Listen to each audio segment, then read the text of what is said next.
आज का टॉपिक आपका नदी है। नदी जो बेसिकली एग्जामों के लिए बहुत ज़्यादा ही इंपॉर्टेंट क्वेश्चन आता है मेरे लिए।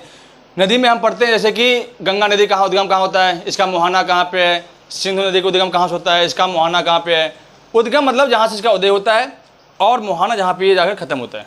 ठीक, अधिकतर नदियों की बात करें तो सभी नदियाँ समुद्र में जाके मिल जाती है। कुछ नदियाँ ऐसी है जो देश के अंदर रह कर ख़त्म हो जाती है। इसके अलावा नदियों से क्वेश्चन हमारे लिए बहुत ज़्यादा ही इंपॉर्टेंट रहता है। जैसे आपकी अभी MTS क्लास एग्ज़ाम होने वाले हैं और आपके GD के एग्ज़ाम होंगे, उसमें नदियों क्वेश्चन आएंगे 1 से 2 क्वेश्चन हमेशा पूछ जाते हैं ज्योग्राफी के टाइप में। ठीक, कुछ रिसेंट क्वेश्चन पूछते हैं। तो नदियों के टॉपिक में हम देखते हैं कि बेसिकली रूप से भारत में नदियों का जाल है, तो इन्हें हमें समझने में बहुत दिक्कत आती है।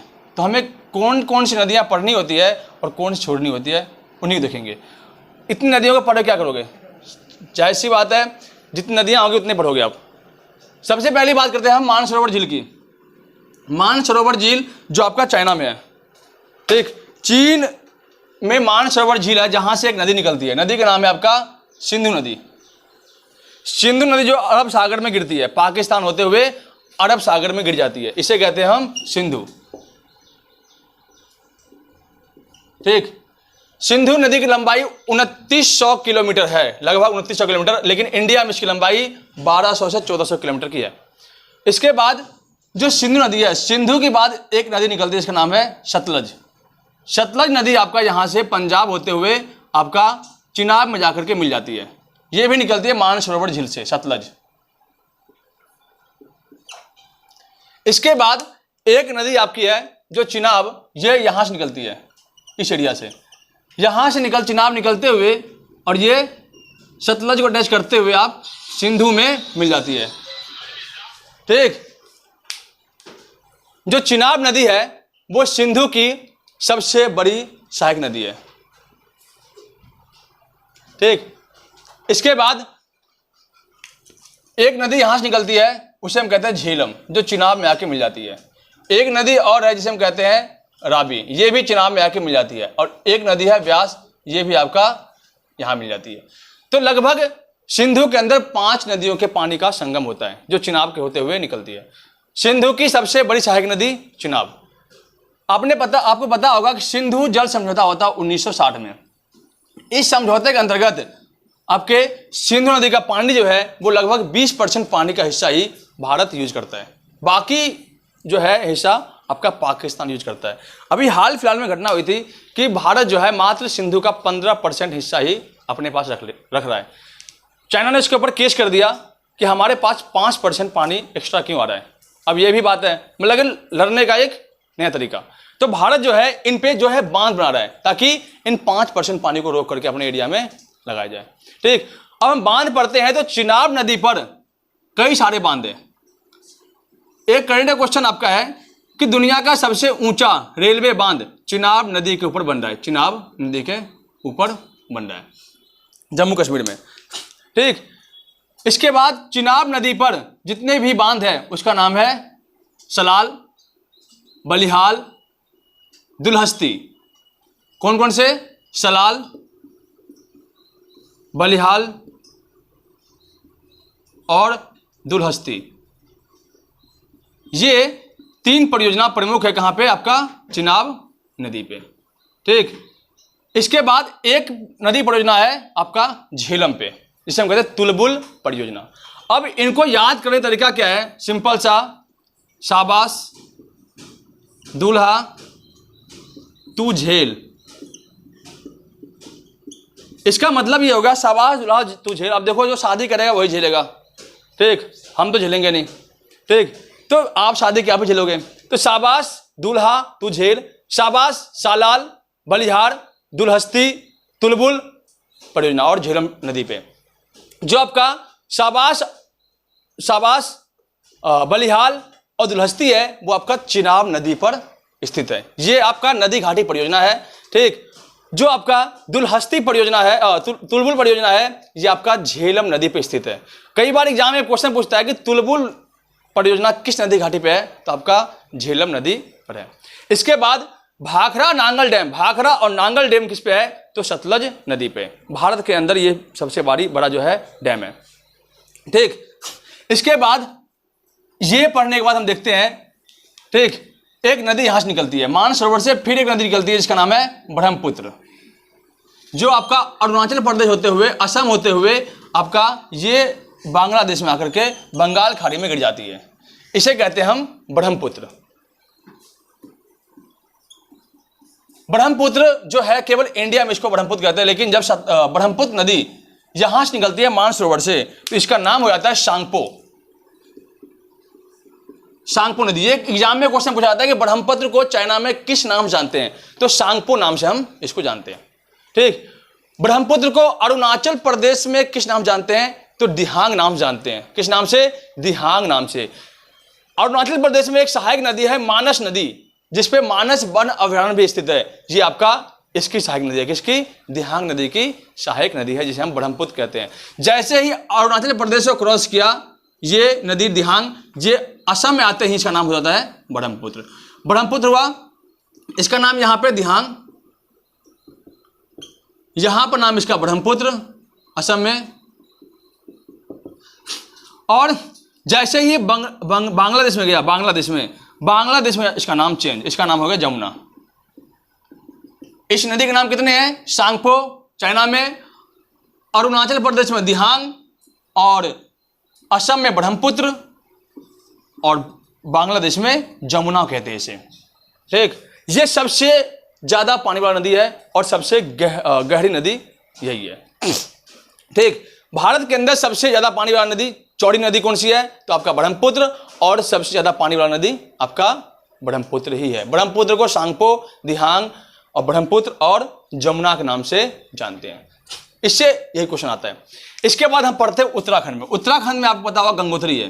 गंगोत्री से एक नदी निकलती है जिसे हम कहते हैं गंगा। गंगा पूर्व पश्चिम होते हुए सीधे पूर्व की ओर निकलती है और यहां आकर के बांग्लादेश में होते हुए आपका ब्रह्मपुत्र में अर्थात जमुना में जाकर के मिल जाती है और बंगाल खाड़ी में गिर जाती है। ठीक, गंगा गंगोत्री से उसका उद्गम होता है। गंगा का नाम भागीरथी और अलकनंदा के मिलने से गंगा का नाम निर्माण होता है। गंगा को हम उत्तराखंड में भागीरथी के नाम जानते हैं। ये यूपी होते हुए आपका बिहार होते हुए, ये पश्चिम बंगाल झारखंड का कुछ हिस्सा होते हुए यहाँ पे बांग्लादेश में आकर के बंगाल खाड़ी में गिर जाती है। जब यह नदी यहाँ कहाँ पश्चिम बंगाल में आती है जिसे हम कहते हैं भागीरथी। इसी का एक शाखा टूटता है जिसे हम कहते हैं क्या? हुगली नदी। जो कलकत्ता शहर जो बसा हुआ है वो किस नदी किनारे है, तो आपका हुगली नदी किनारे है। कई बार क्वेश्चन पूछता है कि कलकत्ता किस नदी किनारे है, तो ऑप्शन में गंगा भी रहेगा, यमुना भी रहेगा, हुगली भी रहेगा, तिस्ता भी रहेगा, क्योंकि तिस्ता यहाँ पे ही है। तो इसकी जो नदी है वो है आपकी हुगली नदी। कौन सी नदी है? हुगली। कहाँ पे? आपका कलकत्ता शहर बसा हुआ है। ठीक, इसके बाद एक नदी यहाँ से निकलती है सिक्किम से। सिक्किम से जो नदी निकलती है दार्जिलिंग से, उसे कहते हैं तिस्ता नदी। ब्रह्मपुत्र की इंडिया में सबसे बड़ी सहायक नदी तिस्ता नदी है, तिस्ता। ठीक, इसके बाद जो एक नदी और निकलती है गंगा। गंगा की सबसे बड़ी सहायक नदी यमुना, जो पानीपत होते हुए दिल्ली होते हुए आपका इलाहाबाद में यूपी में जाकर के ये मिल जाती है। ठीक, इसे कहते हैं हम यमुना नदी। ठीक, इसके बाद एक और नदी निकलती है उत्तराखंड से ही जिसे कहते हैं रामगंगा। ये भी आपको गंगा में मिल जाती है, राम गंगा। एक नदी निकलती है गंगा से जिसे कहते हैं घाघरा नदी। घाघरा नदी निकलती कहाँ से? नेपाल से, जिसे हम सरयू कहते हैं। सरयू जो है आपका यूपी होते हुए अयोध्या होते हुए आपका बिहार में आकर के मिल जाती है। बिहार में इसका नाम बदल जाता है, इसका नाम होता है घाघरा नदी। इसे कहते हैं सरयू। अयोध्या जो है, अयोध्या राम मंदिर अयोध्या, वो सरयू नदी के किनारे बसा हुआ है। ये एग्जाम में क्वेश्चन आता है। ठीक, इसके बाद कन्नौज जो शहर है वो किस नदी के किनारे है, तो आपका रामगंगा के किनारे कन्नौज शहर है। ठीक, इसके बाद गंगा की और शाखाएं हैं जिनमें हम कहते हैं गंडक और बिहार का शोक कहे जाने वाला कोसी। ये आपकी गंगा की सब भी शाखा है। ठीक, ये नदियों का जाल आपका है। इसके बाद हम देखते हैं गंगा। गंगा जब बांग्लादेश में जाती है, बांग्लादेश में इसका नाम हो जाता है पद्मा। क्या नाम होता है? पद्मा। और जब ये ब्रह्मपुत्र से मिलती है और ब्रह्मपुत्र से मिलते हुए ये दोनों नदी जब बंगाल की खाड़ी में सबसे बड़ा द्वीप नदी द्वीप बनाता है, कौन सा? आपका सुंदरबन का डेल्टा। तब इसका नाम होता है मेघना। अब देखो कितना नाम चेंज हुआ है, एक बार रिकॉल करते हैं। ब्रह्मपुत्र को हम सांगपो कहते हैं चाइना में, अरुणाचल प्रदेश में दिहांग कहते हैं, असम में ब्रह्मपुत्र कहते हैं इंडिया में, और बांग्लादेश में जमुना कहते हैं। गंगा को हम भागीरथी कहते हैं उत्तराखंड में, फिर गंगा कहते हैं, फिर भागीरथी कहते हैं, फिर यहाँ पे पद्मा हो गया। और जब दोनों शाखाएं मिलती है ब्रह्मपुत्र गंगा की, तो ये बन जाता है मेघना। सुंदरबन का डेल्टा विश्व का सबसे बड़ा डेल्टा है, जो आपका बंगाल की खाड़ी में स्थित है, जिसका निर्माण आपका ब्रह्मपुत्र और गंगा नदी करते हैं। ठीक, इसके बाद एक नदी, 3 नदी निकलती है। एक आपका चंबल नदी। चंबल नदी यमुना की सबसे बड़ी सहायक नदी है, ठीक, जो विंध्याचल की पहाड़ी से निकलती है।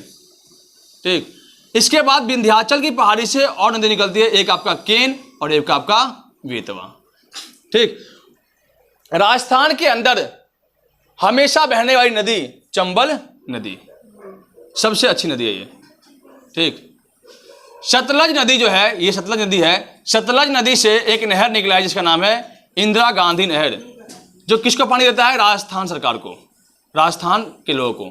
ठीक, इसके बाद हम पढ़ते यहाँ की नदी, ये आपका है मैकाल की पर्वत। मैकाल पर्वत, मैकाल की पहाड़ी।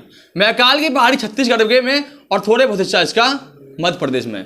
मैकाल की पहाड़ी की ऊंची चोटी है अमरकंटक। मैंने पहाड़ी वाले चैप्टर में पढ़ा रखा है, पर्वत वाले में अमरकंटक। अमरकंटक से 3 नदी निकलती है। एक आपका पश्चिम की ओर, जिसे हम नर्मदा कहते हैं, ये आपका अरब सागर में आकर गिर जाती है। ये ऐसी नदी है जो डेल्टा निर्माण नहीं करती है। ठीक, यही नदी है जो डेल्टा निर्माण नहीं करती है। 2 नदी है, एक आपका ताप्ती और एक आप ये नर्मदा नदी। एक नदी पूरब की ओर निकलती है, उत्तर पूरब की ओर, जिसे कहते हैं सोन, और बिहार में जाकर गंगा से मिल जाती है। कहाँ? आपका पटना में। ठीक, इसके बाद एक नदी आपका है ये महानदी, जो आपका इसी पे आपका जो है सबसे बड़ा जो क्या कहते हैं उसको, डैम बना हुआ है।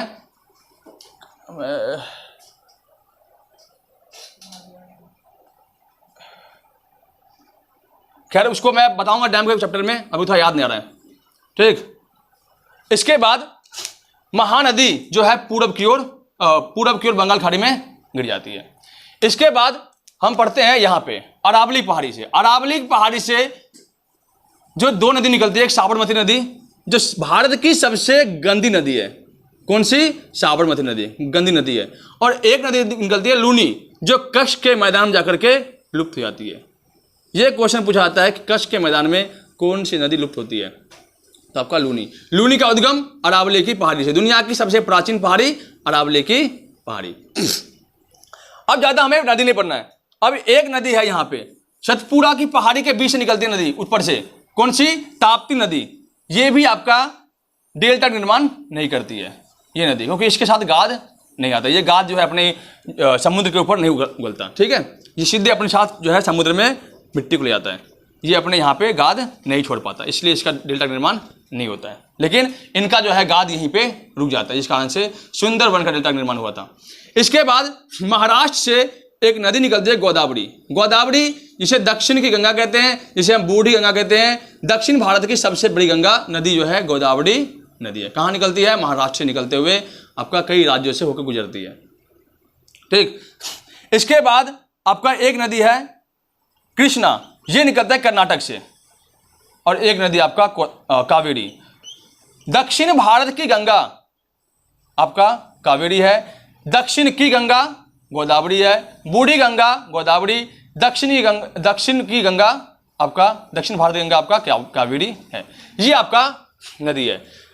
इसके बाद अलावा नदी के जो क्वेश्चन होंगे वो मैं आपको PDF में प्रोवाइड कर दूंगा। धन्यवाद।